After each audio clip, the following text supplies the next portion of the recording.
사람이 살아가면서 누군가를 진심으로 사랑한다면 행복해집니다. 여러분이 경험하셨는지 모르지만 정말 여러분의 마음 가운데 누군가를 사랑하고 있다. 그러면 행복해집니다. 행복하지 않으세요? 그럼 오늘부터 누군가를 정말 사랑해 보십시오. 여러분 가운데 행복이 있을 것입니다. 이렇게 사랑에 빠지게 되면 행복이 있고, 그리고 행복하면 늘 그 사람을 생각하게 됩니다. 그래서 사람을 생각하게 되기 때문에 사랑하는 그런 마음이 늘 있는 것이죠. 여러분 연애를 해보신 분들은 연애적 때의 그 상황을 아실 거예요. 그렇죠? 안 해보신 분들은 잘 모르시겠지만, 또 손자 손녀를 아직 없는 분들은 모르시지만 손자 손녀를 가지신 분들은 그 사랑이 어떤 것인지 조금은 알 거라고 생각이 됩니다. 어느 뻔뻔스러운 남자는 이렇게 말을 했다고 그래요. 입에 침도 안 바르고 뭐라고 얘기하냐면, 내가 당신을 너무너무 사랑하는데 바빠서 당신을 잠깐 잊어버렸다고 이렇게 뻥을 치는 그런 사람이 있다고 그래요. 여러분 정말 사랑하면요 잊어버릴 수가 없죠. 늘 생각 속에 그 사람을 두고 있기 때문에 잊어버린다는 건 있을 수가 없는 거예요. 그리고 그 사랑하게 되면 그 사랑의 그런 생각 속에서 표현도 다양하게 나옵니다. 그래서 부부간에도 보면 그냥 여보가 아니고 영어로 허니가 막 나오게 되고, 그리고 뭐라 그래요? 그리고 그냥이 아니고 당신은 아름다운 안사슴 같아 뭐 이렇게 얘기하기도 하고, 또 뭐 예쁜 뭐 한 송이의 장미꽃보다 더 이쁘다고 그래요. 아무튼 표현을 이렇게 잘 하잖아요. 왜냐하면 늘 생각하고 사랑하기 때문에 마음이 행복하니까 그런 표현들을 한다라고 하는 거예요. 어떤 아내가 생일을 맞이하게 됐어요. 나이가 45세를 맞이하게 됐는데 남편이 말이죠. 여러분 이 얘기 들어봐서 알지 모르겠어요. 남편이 그냥 그 장미꽃 한 다발을 사가지고 온 거예요. 45세니까 거기에 생일에 맞춰가지고 개수를 맞춰가지고 사갖고 온 거예요. 그래서 아내한테 딱 안기니까 아내가 얼마나 좋아했겠어요? 당신 생일을 축하해 하면서 그냥 장미꽃을, 그렇게 해보신 분 계신가요? 탁 갖다 주니까 좋아가지고 막 있는데, 아내가 몇 개 사왔나, 진짜 생일 맞게 사왔나, 그리고 카운트를 이렇게 해보니까 한 개가 모자라는 거예요. 45개야 되는데 44개인 거예요. 그래서 여보, 당신은 내 생일을 맞이하면서 내 나이도 몰라? 이렇게 얘기를 하니까 그 남편이 뭐라고 얘기해요? 아시죠? 여기 하나의 장미꽃은, 빠진 장미꽃은 누구예요? 바로 당신이야. 딱 이러니까 그냥 뻑 가는 거죠, 부인이. 우리는 그냥 닭살 돋지만은 그렇게 하는데, 왜냐하면 생각하고 마음에 사랑이 있다면 행복하니까 그런 표현들을 하는 거죠. 그러다가도 또 기분 나쁘면 뭐 당장 또 할미꽃이 되기도 해요. 장미꽃이 이렇게 되기도 하지만, 우리가 예배를 이렇게 예배 드립니다. 주일 예배 드려서 하는데 주님과 함께 예배 드리잖아요. 그런데 여러분이 주일날 예배 드릴 때에 주님을 여기다 두고 가지 않고, 여기다 모셔두고 가지 않고 여러분의 삶 속에 함께 주님과 나간다고 한다면 여러분의 삶도 어떤 삶이 될까요? 24시간 하나님을 사랑하게 되는 거고 하나님을 생각하면서 살게 되는 거예요. 그러면 나도 하나님에 대해서 여러 가지 표현들을 하면서 살 수 있어요. 그래서 어떨 때는 하나님을 표현하는 그런 표현으로 이렇게 얘기할 때가 있어요. 하나님은 꼭 나의 아버지 같으시다. 그래서 하나님을 아빠라고, 아버지라고 그렇게 표현을 하면서 일주일을 또 사는 거예요. 또 어떤 분은 하나님의 사랑이 내 어머니가 나에게 주신 사랑보다 더 따뜻한 거예요. 그래서 어떻게 하나님에 대해서 표현하면서 사냐면은, 하나님은 어머니처럼 나를 이렇게 사랑해 주신 하나님이다. 이렇게 표현하면서 사는 거예요. 또 어떤 분은 정말 좋은 남편으로 우리 하나님을 생각하면서 그렇게 표현하면서 살아요. 또 어떤 사람은 조금 건방지긴 하지만 하나님을 자기 애인처럼, 연인처럼 그렇게 표현하면서 사는 사람들도 있는 거예요. 왜 그러냐면 하나님을 정말 사랑하고 생각하니까 그런 표현들이 우리 가운데서 나올 수 있다라고 하는 것이죠. 근데 우리 하나님도 우리를 얼만큼 사랑하시는지, 우리가 사랑의 표현을 하는 것보다도 훨씬 다양하게, 훨씬 많은 표현으로 하나님이 우리를 사랑한다는 표현을 하면서 또 이렇게 우리를 말씀해 주세요. 여러분, 우리를 하나님께서 부르실 때에 또 우리에게 어떤 표현을 하실 때, 그 사랑의 표현을 하실 때 어떻게 하십니까? 뭐라고 부르세요? 하나님 우리를 뭐라고 부르십니까? 어떻게 표현하면서 부르죠? 성경에 보니까 많은 부분에 하나님께서 내 백성이라고 이렇게 표현해요. 내 자녀라고 표현해요. 또 내 사랑하는 자라고 그렇게 표현해요. 또 어떻게 표현하십니까? 너는 내 거야, 내 소유다고 이렇게 표현하세요. 너는 나의 거룩한 나라가 됐어, 이렇게 얘기해요. 또 왕 같은 제사장이 바로 너야 라고 하면서 그렇게 표현을 해주시면서 우리를 부르신단 말이죠. 그리고 또 내 아들이라고 부르고 내 딸이라고 하나님이 부르시고 어떤 때는 심지어는 내 아내라고까지 하나님이 그렇게 표현하시면서 우리를 사랑하는 그런 표시를 부르시면서 말씀하신다는 거죠. 그래서 우리 하나님이 얼마나 우리를 사랑하시는지, 내가 다른 내 마음을 돌린다든지 또 다른 사람을 사랑한다든지 눈 돌리면요, 우리 하나님이 뭐라고 말씀하시면 내가 질투를 한다라고 하는 말씀하세요. 그러니까 질투를 한다라고 하는 것은 사랑하기 때문에 질투하는 거예요. 제 아내가 있는데, 제 아내가, 이건 사실이 아니에요. if를 쓰는 거예요. 만일 어떤 다른 남자하고 막 데이트를 하는 거예요. 막 커피 마시고 뭐 놀러 다니고 막 그러는데도 내 마음속에 아무렇지도 않다고 하면 내가 아내를 사랑하는 거야, 안 사랑하는 거야? 아무렇지도 않아. 그냥 뭐 돌아다니든 뭐 하든 차를 타고 드라이브를 하든 어떤 남자하고 다니는데도 나는 아무렇지도 않아. 그러면 내가 아내 사랑하는 거야, 사랑하지 않는 거예요? 진짜 사랑하는 거야? 절대로 그럴 수 없죠. 내가 아내를 사랑한다면 내 속에서 막 시기 질투심은 아니면 막 견디질 못하죠. 왜? 사랑하니까. 우리 하나님도 똑같은 거예요. 우리 하나님도 우리가 딴 데 눈 돌리고 다른 데 가서 자꾸 뭐 딴짓하면 우리 하나님의 마음이요, 질투하시는 하나님이라고 성경은 그렇게 말씀하시는 거예요. 우리 이렇게 사랑의 표현을 하시는 하나님이시기 때문에 그렇다는 거죠. 뿐만 아니라 우리를 부르실 때 하나님이 나무로 부르실 때가 있어요. 나무로. 근데 어떤 나무로 부르시냐면 때로는 무화과 나무로 우리를 부르시고 그렇게 표현을 하세요. 또 감람나무, 올리브나무라고 이렇게 표현하시고 또 심지어는 시냇가에 심기운 나무라고까지 이렇게 표현하시고 불러주세요. 우리를 그렇게 부르신단 말이에요, 하나님이. 그리고 양이라고 이렇게 표현을 하시면서 본인이 선한 목자 되시고 우리가 양이 됐다, 이렇게 표현하시고 부르신다라고 하는 거예요. 그런데 하나님께서 자기 백성을 향해서 다양한 표현들이 많이 있어요. 사랑의 표현이에요. 근데 가장 두드러지는 표현 가운데 하나가 포도나무예요. 포도나무. 포도나무라고 우리를 그렇게 표현해 주시고 그렇게 불러주신다는 거예요. 포도나무라. 구약성경에 많은 부분을 얘기를 하고 있는데요, 몇 구절만 우리 한번 생각해 보면 좋겠어요. 먼저 시편의 80편의 말씀인데, 이렇게 다양하게 부르시는 이유는 왜 그래요? 우리를 너무 사랑하시기 때문에 이런 표현을 하신다는 거예요. 자, 우리를 포도나무라고 부르실 때 시편 80편 8절에 보면 주께서 한 포도나무를 애굽에서 가져다가 민족들을 쫓아내시고 그것을 심으셨다고 이렇게 얘기했어요. 여기 지금 포도나무는 누구를 가리키냐면 이스라엘 백성들을 가리키는 거예요. 그렇죠? 어디에 있을 때 이스라엘 백성들이, 포도나무가 어디에 있을 때? 애굽에 종살이 할 때 어떻게 했어요? 하나님께서 그들을 건져냈어요. 구속했어요. 거기서 나오게 했어요. 그렇죠? 그 얘기를 하는 거예요. 그래서 포도나무는 누구를 가리켜요? 이스라엘을 가리키고 저와 여러분을 가리키는 거예요. 그렇게 표현하시는 거예요. 또 민족들을 내어 쫓았다. 무슨 민족들을 내어 쫓아요? 가나안 땅 하나님 약속하셨는데 그 가나안 땅에 많은 민족들이 살고 있었어요. 그 족속들을 다 하나님이 어떻게 하셨어요? 쫓아내서 가나안 땅에 있는 사람들 다 쫓아내셔가지고 어떻게 하셨어요? 그것을 심으셨다. 그 포도나무를 거기다가 심었다. 이스라엘 백성들을 가나안 땅에 살아갈 수 있도록, 그 약속의 땅에서 살 수 있도록 그렇게 했다라고 하는 말씀을 하는 거예요. 그러니까 포도나무는 누구를 가리키는 거예요? 이스라엘 백성들을 가리키는 거예요. 저와 여러분을 그렇게 표현하고 있다라고 하는 거죠. 뿐만 아니라 에레미야서 2장 21절 말씀에 보면 내가 너를 순전한 참 종자 곧 귀한 포도나무로 심었다는 거예요. 포도나무로. 내게 대하여 이방 포도나무의 악한 가지가 되면 어찌미냐라고 하는 거죠.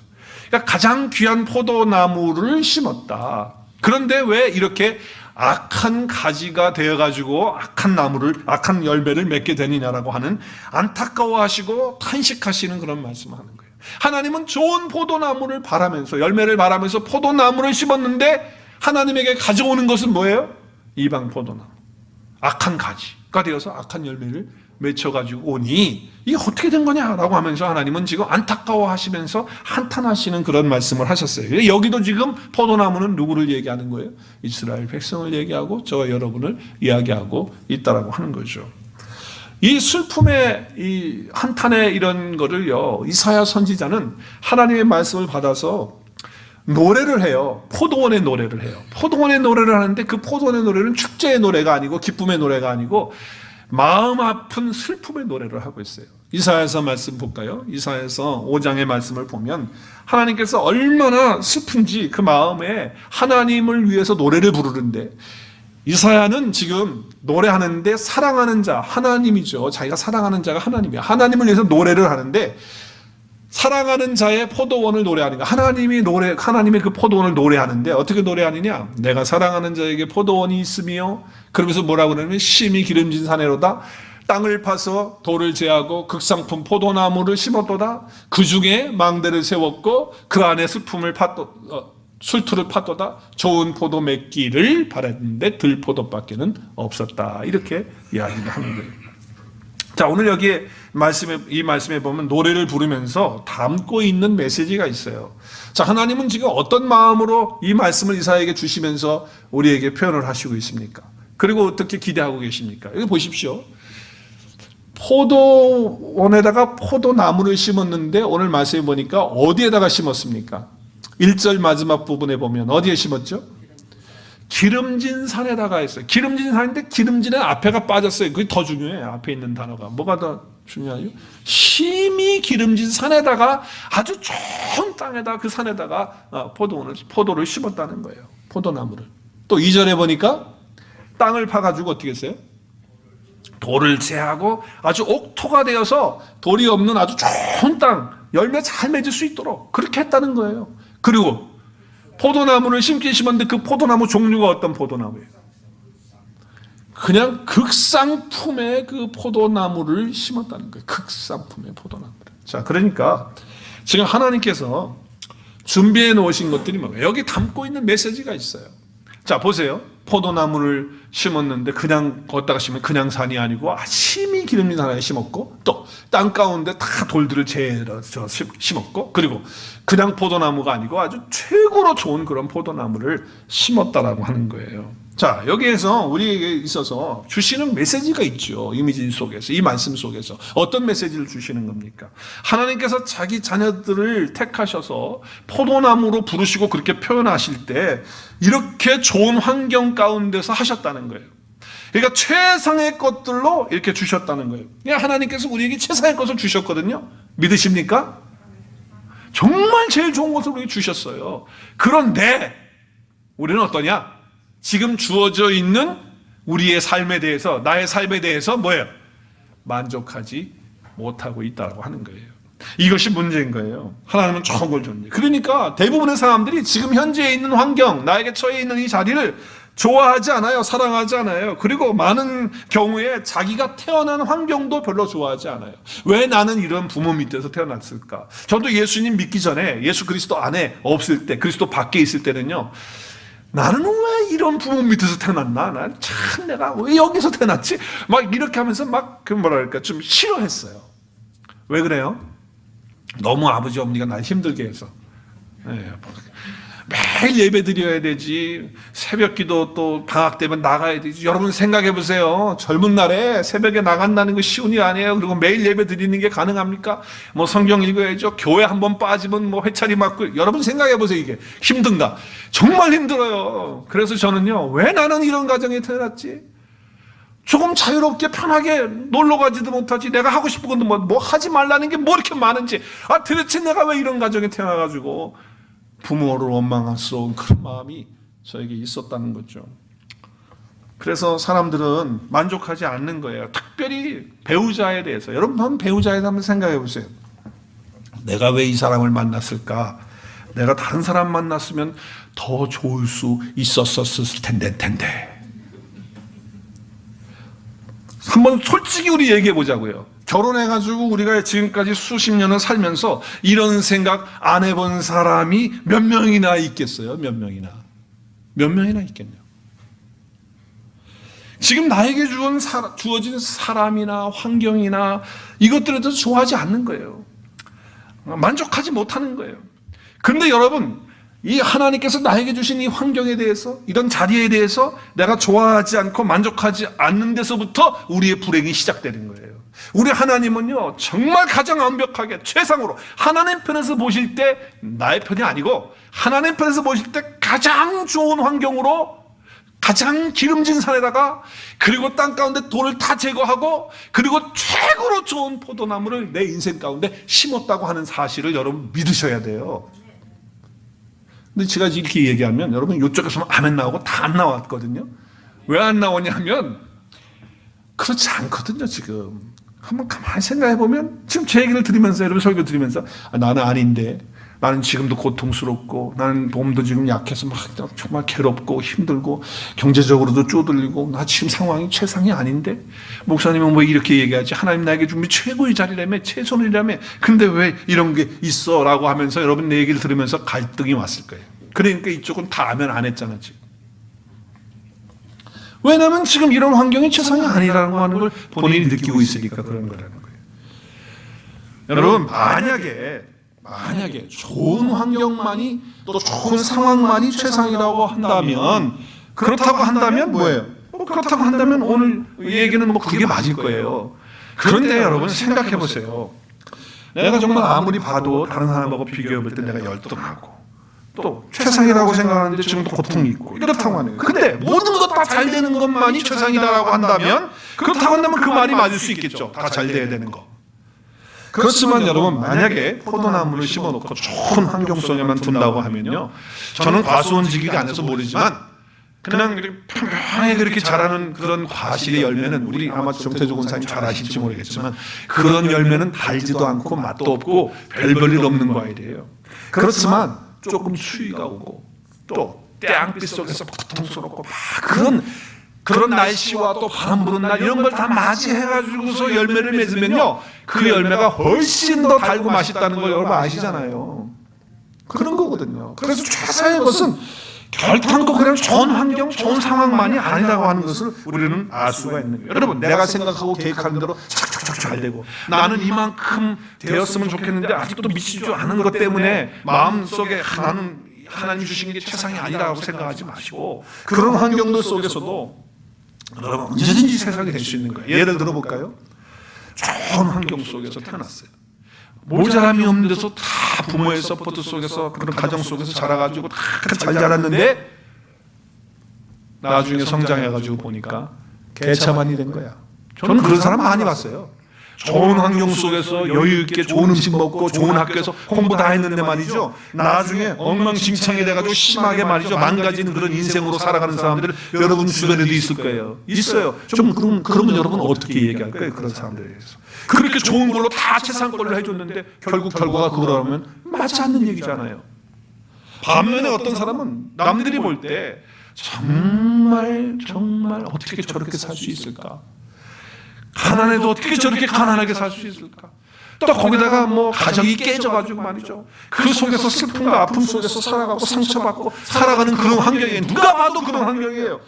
그런데 그 속에서 자라고 있는 자녀는 그 마음속에 순결을 유지하면서, 열정을 유지하면서, 아름다움을 잘 지켜가면서, 그래서 말이죠 주변 사람들에게 향기를 품어내는 아주 좋은 영향력을 주는 그런 사람으로 성숙된 인격으로 되어진 사람들도 있거든요.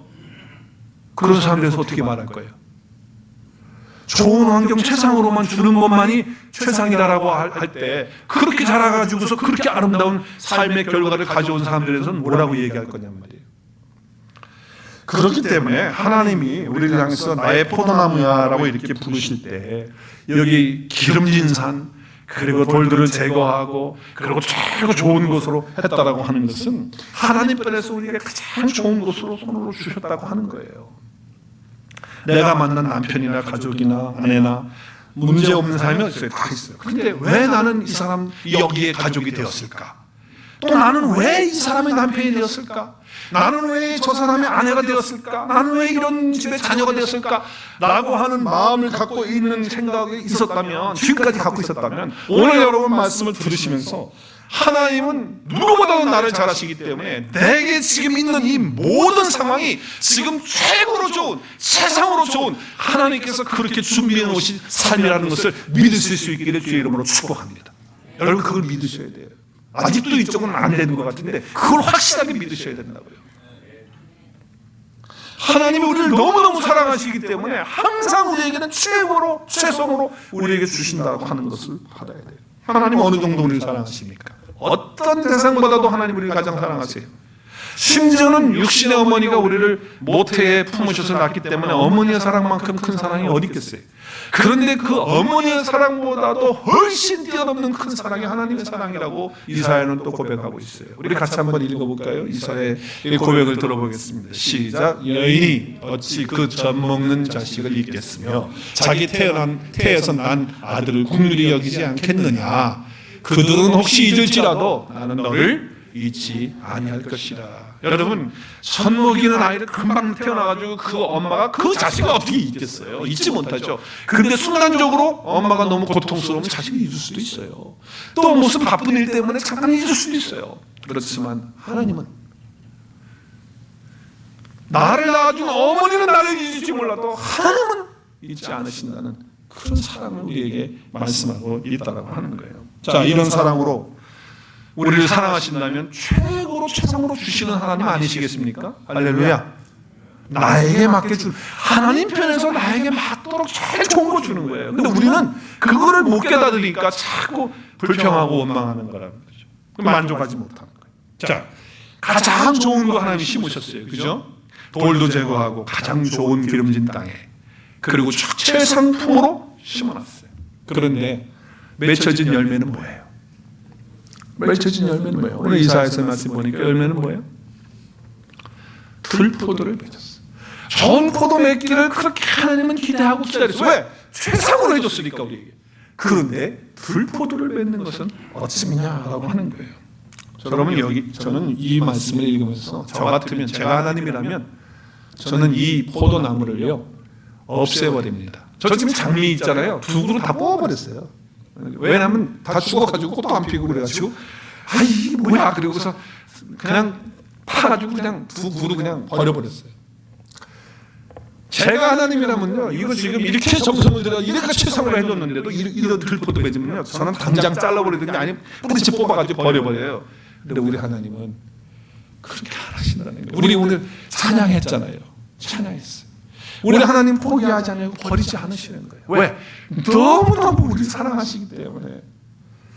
그래서 어떻게 해요? 이렇게 열매를 맺었음에도 불구하고 우리 하나님은 어떻게 하셨어요? 여러분 들포도하고 진짜 참포도하고 한번 그림 좀 볼까요? 제가 인터넷 서치해 보니까 이런 그림이 있었어. 여러분 한번 비교해 보세요. 들포도가 어떤 거예요? 이쪽에 있는 게 들포도네, 그죠? 참포도. 좋은 포도는 저렇게 먹음직스러워요. 참고로 알려드립니다. 과일 중에 제일 좋아하는 과일은 포도입니다. 누가? 제가. 자, 그런데 여기 들포도. 들포도 이거 먹지도 못해. 그리고 보기도 그래. 이런 걸 맺었다는 거예요. 정말 선함과 행복과 기쁨과 평안이 속에서 나와야 되는데 이심과 상처와 물질주의적인 그 마인드가 또 계속해서 탐심에 올라오는 그게 있는 거예요. 그러니까 자기만 힘든 게 아니라 주변에 있는 사람도 힘들게 하는. 자, 그런데 하나님은 이 포도나무를 버릴 수 없다는 거예요. 포기할 수 없다는 거예요. 그래서 우리 찬양 들었죠. 이제 역전되는 거예요. 할렐루야. 하나님이 역전시키는 거예요. 그냥 뽑아버릴 수 없어요. 그냥 버릴 수 없어요. 이게 하나님의 마음이에요. 그래서 하나님께서 최선으로 대안으로 참 포도나무를 보내시는 거예요. 그분이 누구십니까? 예수님이세요. 그래서 여러분 요한복음 15장이 그래서 필요한 거예요. 우리가 오늘 그래서 읽은 거예요. 요한복음 15장 1절 시작. 내가 참 포도나무요 내 아버지는 농부라. 예수님이 말씀하시는 거예요. 내가 참 포도나무라는 거예요. 그리고 하나님은 농부시다는 거예요. 그래서 이제는 하나님이 직접 들포도 안 맺도록 관여하시고 과수원직으로 농부로서 그래서 그것을 하시겠다고 하시는 말씀을 지금 하고 있는 거죠. 그래서 어떻게 하겠다는 거예요? 접 붙여주시겠다는 거예요. 자, 지금 있는 포도나무, 우리가 있는 나잖아요. 이스라엘 백성. 이제 저와 여러분이었어요. 그죠? 근데 안 돼요. 이제 들포도밖에 나오는 게 없어. 그러니까 참 포도나무이신 분이 오셔서 어떻게 해야 돼요? 꺾어가지고 거기다가 접목을 시켜야 되는 거예요. 그 그림을 한번 볼까요? 이렇게 하는 거예요. 나무 이름을 쫙 해서 저게 이제 진짜 좋은 열매 맺는 참포도나무예요. 그래서 딱 이거 감람나무이긴 하지만 그 그림은 딱 잘라가지고 거기다가 대가지고 그 다음에 묶어가지고 붙이는 거예요. 자, 이렇게 해서 하는 거예요. 여러분, 이사는 슬픔의 노래를 끝났지만 우리 주님은 그 슬픔의 노래를 그냥 끝낼 수 없어요. 그래서 예수님은 기쁨의 노래로 감사의 노래로 바꾸는 거예요. 자, 이렇게 접붙임을 시작해야 되는데 만약에 여러분 예수님이 아니라 양목사에게 접붙임을 바친다면 어떻게 되겠어요? 여러분이 양목사에게 접붙임을 받는다. 그럼 여러분 어떻게 되겠어요? 아니 여러분 존경하는 장로님에게 여러분이 이렇게 접목을 한다든지 아니면 전도사님에게 접목을 한다 그러면 어떻게 되겠어요? 들포도가 나온다고 지금 왜 얘기했어? 여러분 당연한 거예요. 여러분 저한테 접붙임 하시게 되면요, 여러분 저 속에 있는 거 안 보이지만은 있어요. 더럽고 추하고 이기적이고 이게 쫙 있거든요. 이거 올라오거든요. 막 분노도 있고 거기다가 플러스 상처까지 막 받은 거 그동안 받았던 거 있거든. 그거 다 올라오기 시작하면 여러분 그 진액이 다 어떻게 돼요? 나한테 접붙인 사람은 그거 다 받아요. 그래가지고 목사가 어떻게 저럴 수 있어? 뻥 가는 거예요. 시험 받아가지고 교회 안 나오는 거예요. 장로가 어떻게 저렇게 돼? 그래가지고 그냥 신앙생활 안 하고 교회 안 다녀, 더 이상 안 다녀, 이렇게 되는 거예요. 거기다 접붙이면 안 돼요. 하나님께서 예수님 보내신 이유는 참 포도나무이시기 때문에 보내신 거예요. 그래서 그분에게 접붙여야 되니까 예수 그리스도를 보내신 줄로 믿으시기를 바랍니다. 우리는 예수 그리스도가 없이는 안 되는 인생이란 말이에요. 그래서 사도 바울은 로마서에서 이런 얘기를 해요. 이스라엘 백성들이 다 꺾여야 된다는 거예요. 죽어야 된다는 거예요. 그리고 예수 그리스도가 붙여야 된다고 말씀하면서 참 감람나무이신 예수님과 그리고 돌 감람나무인 이스라엘 백성과 우리들을 향해서 이렇게 비유하고 있어요. 또 한 가지 얼마가 꺾였는데 돌 감람나무인데 내가 그들 중에서 접붙임이 돼서 참 감람나무의 뿌리의 진액을 받아서 함께 받은 자가 됐다. 무슨 얘기예요? 참 감람나무는 예수님이에요. 꺾여야 돼요. 꺾인다는 건 우리가 죽어야 돼. 예수 그리스도와 함께 죽고 다시 살아나는 사건이 있어서 예수님이 우리 속에 오셔서 우리 안에 함께 접붙임을 해 주셔야지만 되는 거예요. 그러니까 율법으로 사는 그런 모든 삶은 이제는 다 꺾여지고 복음으로 사는 사람이 될 수 있도록 참 감람나무에 접붙임이 돼야 되고, 육적으로 사는 인간은 죽고 이제 영적으로 사는 존재로 예수님한테 참 감람나무에 접붙임을 받아야 된다는 거예요. 여러분 교회를 수십 년 다녀도 이 사건이 안 일어나면요 맨날 들포도 있는 거예요 우리 가운데. 왜냐하면 나는 그것밖에 내줄 수 있는 존재가 아니에요. 그래서 그거 나오는 거예요. 그래서 우리는 예수님과 함께 십자가에 죽고 다시 예수님과 살면서 거기에 접붙임을 받아야지만, 그래서 진액을 받아야지만 예수님의 것이 우리 삶을 통해서 나와서 좋은 열매가 나타나게 되는 거예요. 좋은 열매는 절대 좋은 큰 교회 건물이 아니에요. 거기서 나오는 게 아니고 어떤 환경에서 나오는 것도 아니고 교회 좋은 프로그램에서 나오는 게 아니에요. 어떤 직분 받았기 때문에 나오는 것도 아니고 어떤 소유 지식 그것도 아니에요. 본질적인 변화, 참 감람나무이시고 참 포도나무이신 예수 그리스도께 접붙임을 그래야지만 되는 거예요. 그러니까 여러분이 무슨 고행을 하고 고행을 한다는 거 아니죠? 뭐 그냥 스스로 막 자기 괴롭힘을 당하고 내가 이렇게 살면 안 되는데 그래서 뭐 옷을 찢고 가슴을 치고 막 가슴을 치면서 막 그렇게 하고, 또 어떤 경우는 말이죠. 뭐 금식을 막 그냥 뭐 수시로 해. 금식 왜? 자기가 배고파가지고 막 자기를 죽이겠다고. 그렇게 해가지고 되는 게 아니에요. 그렇게 해갖고. 또 선을 해야 되니까 착한 일 많이 해야 되겠다. 나 착하게 살다 가야지. 그래야지 혹시 천국이 있으면 갈지도 모르니까 그래서 좋은 일 많이 하려고 막 그렇게 애쓴다고 해서 이게 되는 게 아니에요. 참 감람나무이시고 포도나무이신 예수 그리스도의 생명의 접붙임을 받을 때만이 놀라운 열매들이 우리 가운데 있게 된다는 거. 우리 예수님 어떤 분이십니까? 제가 예수님이 누구십니까? 하면 여러분 답하시면 됩니다. 예수님은 우리에게 좋은 열매 맺으시는 분이신데, 예수님은 세상의 빛이시고 또 예수님은 여러분 읽으셔야 돼. 하늘에서 온 생명의 떡이시고 예수님은 양의 문이시고 큰 소리로 예수님은 선한 목자이시고 예수님은 길과 진리요 생명이시고 예수님은 부활이시고 예수님은 참 포도나무이십니다. 우리는 예수님에게만 붙어야지만 살 수 있는 존재예요.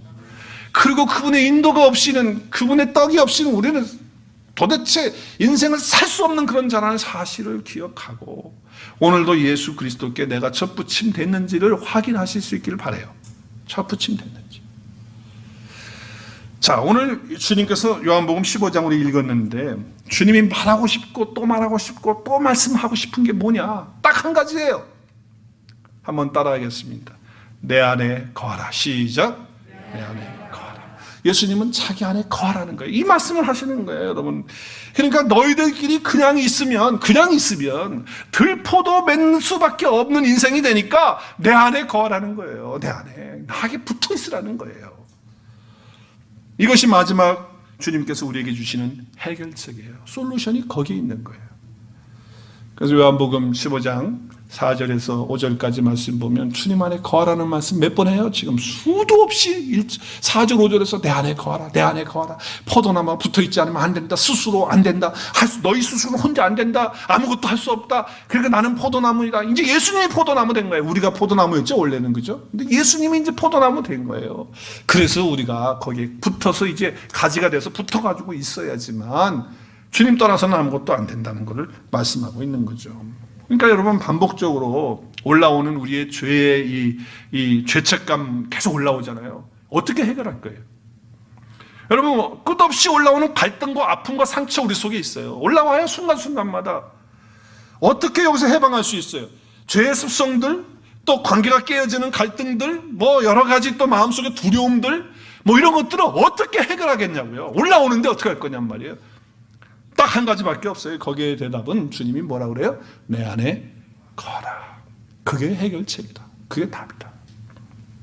내 사랑 안에 거하라. 그냥 살면 들포도밖에 맺힐 수가 없다. 그래서 너희는 내가 너희를 사랑한 것 같이 너희들도 아버지께서 나를 사랑한 것 같이 나도 너희를 사랑하니까 내 사랑 안에 거하라고 말씀하시고 있는 거예요.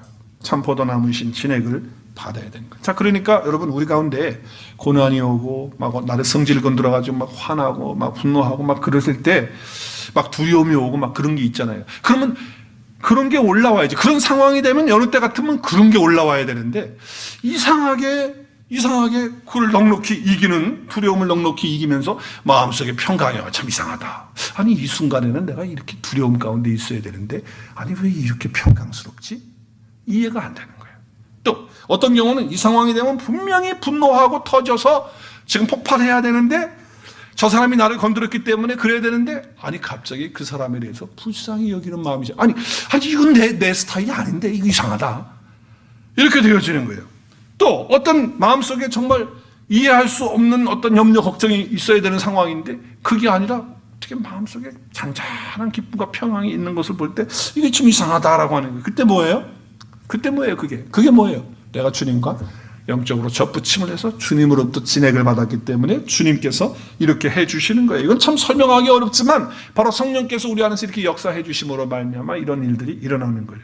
그러니까 우리가 이런 영적 사건이 일어나고 영적 접붙임이 일어나면 노력하지 않아도 내가 뭘 하지 않아도 내가 스스로 뭘 할 수 없잖아요. 근데 주님 안에만 들어가 있면 그럼 주님께서 그렇게 해주시는 그런 것을 저와 여러분의 삶 속에서 또 신앙생활하면서 여러분이 그것을 날마다 경험하고 체험할 수 있기를 주의 이름으로 축복합니다. 그래서 주님이 하시는 그 진액의 역사를 그거를 경험해야 돼요. 여러분 거한다라고 하는 것이 헬라어로 이런 뜻이에요. 메노라고 하는 단어인데 계속 머무르다는 뜻이에요. 살다라는 뜻이에요. 계속 남아있다는 뜻이에요. 그리고 더 나아가서는 꼭 붙잡는다. 또 확고부동하게 머물러 있다라고 하는 의미가 메노라고 하는 단어의 의미예요. 이 거한다라고 하는 의미예요. 그러니까 여러분 우리 주님의 말씀은 우리 눈에 보이는 현실적인 그런 증거 아닙니까? 주님이 로고스로서의 말씀이잖아요. 주님 자신이 말씀이란 말이에요. 그러니까 주님 안에 거한다라고 하는 건 그렇게 결국 뭐예요? 내가 그 현실적으로 보여지는 주님 말씀을 붙잡고 확고부동하게 그 말씀 안에 머물러 있는 거예요. 왜? 주님이 로고스로서 존재로서 말씀으로서 거하시니까. 그러니까 눈에 안 보이는 주님은 어떻게 우리가 그 속에 들어가고 어떻게 그 속에, 이거는 뭐 형이학 상학적으로 사실 그렇게 생각하고 구름 잡는 얘기지. 주님 안에 거한다는 게 뭐야? 구름 잡는 소리 하는 거 아니에요. 이게 뭐냐면 바로 로고스 대신 그 주님이 말씀이시니까 그 말씀 안에 내가 머물러 있는 거예요. 계속 그 말씀 안에 머물러 있는 거예요. 그러니까 여러분, 우리가 말씀을 머리에다가 담는 게 아니고 또 입술에다가만 담는 게 아니고 또 큐티 노트나 아니면 여러분 큐티 할 때 아침에 그 카톡에다가 올리는 거기다가 써놓는 것만이 아니고 우리 마음에다가 하나님의 말씀을 새기는 것이 바로 하나님 안에, 주님 안에 거하는 거예요. 그게 거하는 거예요. 우리 한번 말씀 볼까요? 그래서 우리 한번 같이 노란 줄을 읽어보게. 시작. 내 마음속에 말씀을 계속 묵상하여 새겨서 담아놓게 되면 결국 그것이 곧 예수님이 내 안에 거하시는 것이 되는 거예요.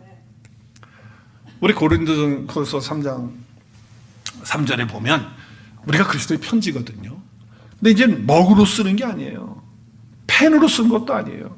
지워지고 없어지는 게 아니에요. 그리고 이제는 돌판에 깨어지는 돌판에 새는 게 아니에요. 어디다가 새겼어요, 이제?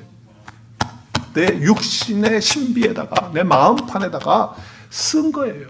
그러니까 내가 하나님의 말씀을 새기고 그 말씀을 듣고 읽고 묵상해서 마음판에다 새겨놓으면, 담아놓으면, 그러면 그것이 주 안에 거하는, 주님 안에 거하는 것이 되는 거예요. 그래서 우리는 어떤 상황이 되어도 시냇가에 심은 나무가 시절을 쫓아서 열매를 맺듯이 그런 아름다운 열매를 맺는다라고 하는 것이죠. 또 한 가지가 있어요. 말씀을 그렇게 새기고 묵상하는 것뿐만 아니라 그 새기고 묵상한 말씀을 내 안에 거하라고 하는 그 말씀은 바로 기도하라는 거예요. 기도하라는 거. 여러분, 너희가 내 안에 거하고 내 말이 너희 안에 거하면, 오늘 7절 말씀이에요. 무엇이든지 원하는 대로 구하라. 그리하면 이루리라. 여기 지금 보면 뒤에 부분을 되게 좋아해가지고 무엇이든지 원하면 구하라 그대로 이루. 그러니까 무엇이든지 원하면 메시아입니다. 할렐루야. 그것도 발음을 세게 해야 돼. 메시아입니다. 무엇이든지 구하는 대로 다 이룬다. 구하는 거 다 주신다. 여러분, 여기 무엇이라고 하는 거예요? 앞부분이 중요해요. 앞부분이 뭐예요? 주님 안에 거하는 것이 뭐라고 설명해요? 주님 안에 거하는 것이 뭐예요? 주님 말씀이 내 안에 거하는 거예요. 그게 주님 안에 거하는 거예요. 자, 그렇게 거하면 주님 말씀 붙들고 그 다음에 뭐예요? 기도하라는 거예요. 그러면 기도하면 그 말씀이 내 속에서 풍성하게 이루어지면서 채워지면서 그 주님의 뜻이, 주님의 말씀이 이루어지는 거예요. 그래서 우리가 기도할 때 여러분 말씀을 깊이 새기고 그 말씀을 깊이 담고 묵상하면 그러면 어떤 일이 일어나느냐? 기도가 터져요. 기도가. 그것도 주님의 뜻 가운데 기도하는 기도가 열리는 거예요. 그 기도의 문이 확 세계가, 그 기도가 깊어지는 거예요. 그러니까 여러분, 주님 안에 거하게 되면 기도의 문이 활짝 열릴 줄로 믿습니다. 기도의 문이 열리는 거예요. 그래서 아버지의 말씀이 더 우리 가운데 채워지고 그 말씀이 이루어지고 응답되어지는 것들을 보면서 하나님께 감사를 드리는 삶이 된다고 하는 거예요. 자, 그렇기 때문에 여러분, 우리가 주님 안에 거하려면 이렇게 정말 이제는 이 기도 가운데 있어야 된다. 두 가지. 주님 안에 거하는 건 뭐예요? 첫째는 말씀을 깊이 새기고 마음판에 새기고 담는 거예요. 그게 주 안에 있는 거예요. 그리고 그 말씀을 가지고 붙들고 주님 앞에 기도하는 거예요. 그래서 내 안에 더 말씀이 채워지고 그것이 이루어지는 것을 보는 거예요. 자, 이렇게 하기 위해서는 오늘 거하라고 명령을 해요. 내 안에 거하라. 내 안에서 기도하라. 주님 안에서 기도하라고 명령하는데, 자, 그렇기 때문에 여러분, 내가 말씀을 묵상하고 새기기 위해서는 대가, 헌신이 필요해요. 대가가 필요해요. 대가 없이 안 돼요. 여러분, 기도 생활도 대가 없이 안 돼요. 자, 아유, 피곤한데 뭐 기도해. 아유, 바쁜데 무슨 성경을 읽고 뭐 묵상을 해. 아, 난 바빠. 난 피곤해. 난 시간 없어. 그러면 절대로 주님 안에 거하는 삶이 내 가운데 없으니까 맨날 들포도만 만들고 들포도만. 그러나 내가 대가를 지불해야 돼. 시간이 없어도, 피곤해도, 조금 뭘 모자라도 그래도 내가 주님 말씀 안에 거하기 위해서 붙들고 확고하게 붙들고 그것 붙들고 기도하고 말씀을 읽고 묵상하는 일을 해야 돼. 대가 지불을 해야 돼. 그래야 내가 주님 안에 거하는 그런 삶을 살게 된다고 하는 것이죠. 주님의 말씀으로 기도로 거하십시오. 그러면 우리는 좋은 열매, 아름다운 좋은 포도 열매가 우리 삶 가운데 가득하게 있을 것입니다. 어떤 형태로 나타날까요? 그것이 어떤 형태로 나타날까요?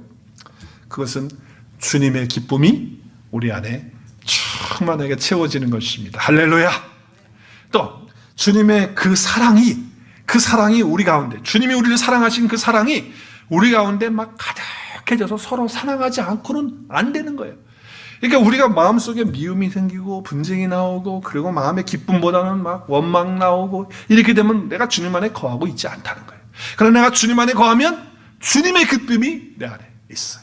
또 주님의 사랑이 내 안에 있어요. 그래서 기뻐하고 사랑하는 그런 아름다운 열매가 저와 여러분 가운데 있게 될 것입니다. 오늘 말씀을 통해서 한 가지 기억하십시오. 주 안에 거하라. 내 안에 거하라. 내 사랑 안에 거하라. 이 말씀을 기억하셔서 오늘도 참 포도나무이신 예수님 안에 우리가 정말 거해서 주님의 기쁨과 사랑이 우리 가운데 열매로 풍성하게 맺혀질 수 있기를 주의 이름으로 축복합니다.